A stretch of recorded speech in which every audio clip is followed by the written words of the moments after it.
Hi, my name's Zara, and I have this real fascination with vampires. Every Halloween since I can remember, I've always begged my mom to let me dress up as a vampire. I was never interested in being a witch or a cat or a zombie. I just wanted to be a vampire. I read the Twilight books when I was only 10 years old and dreamt of one day being like Bella Swan. I'm also super into the Vampire Diaries and even that old school TV show Buffy the Vampire Slayer. The older I get, the more I realize that maybe I actually have got what it takes to become a vampire. I'm super pale for starters. I mean like ghostly pale. And I do have slightly pointy teeth. And guys, this bit is so weird, but I'm properly allergic to garlic. So I feel like I'm halfway there. The kids at school always tease me and call me goth girl, but they're pretty stupid. I mean, I'm not a goth, I'm a vampire. Well, a wannabe vampire anyway. I speak to some friends online who also want to be vampires, but they all live in Germany and Romania. I wish I could go live in Europe one day. That's where most of the vampires seem to be. I had been searching for a more local community, and one day, I found what I was looking for.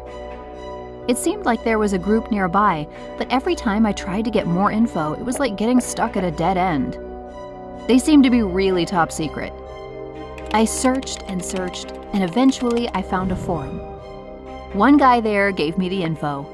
Jackpot!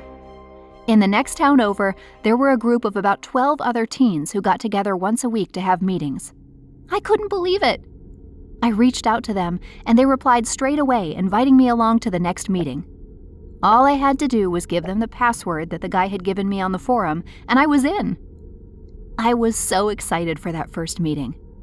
It took place at this hut in a forest on the outskirts of town. It was dark when I arrived, and I felt a bit scared, but I had to pretend I was fine or they'd think I wasn't for real.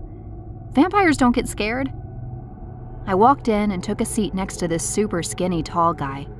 He just happened to be the leader, and he asked me to stand up and prepare for my initiation. I thought maybe I'd just need to introduce myself, but there was more to it than that. Anyway, I don't really want to go into details because it was a bit graphic and it involved blood. But I did it, and I was initiated. During the next week, I found myself feeling less excited about the next meeting. Every time I thought about the people there, my stomach started to hurt. It didn't seem like being a vampire in real life was as cool as it was in the movies and books I loved. When the day arrived for the next meeting, I still went along because I didn't want them to think I was a chicken. When I arrived, there was a coffin lying outside. They told me that there was one step left in my initiation process. That if I really wanted to be a part of their community, I had to spend the night sleeping in the coffin, half buried underground. I laughed. Surely they were joking. But they weren't. The leader picked me up and made me lie down in the coffin, then they shut the lid. I couldn't breathe. Suddenly, I realized this wasn't the life I wanted.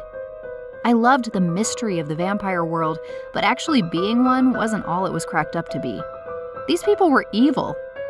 And as I lay there, I heard them laughing and saying how I fell for it and who would their next target be. I started crying and tried to open the lid. They weren't even real vampires. I was really starting to panic, thinking I'd be stuck in there forever, when all of a sudden I heard my dad's booming voice. The next thing I felt was fresh air coming in. And then I saw my parents. I leaped into their arms and burst into tears. I kept saying I was so sorry for getting involved in something so ridiculous. They didn't care. They just kept hugging me. They said they'd followed me here because they were getting worried about me. My dad had called the cops from the car, so before the leader and the other members had a chance to get away, the cops pulled up and arrested them. It turns out the leader and 3 of the other vampires are actually a gang that the cops had been trying to hunt down for ages. They were so grateful to me for helping them find them, but also warned me never to get involved with groups like this again. A few of the other members had also been hurt by the gang and reported their cases to the cops too. Well, if I've learned anything from this, it's that we really need to be careful not to fall for this kind of scam. And also, maybe I don't want to be a vampire anymore. I'll just stick to watching them on TV. What did you think of this story? Please feel free to share your comments and stories in the comments section below. And don't forget to like this video and subscribe to our channel.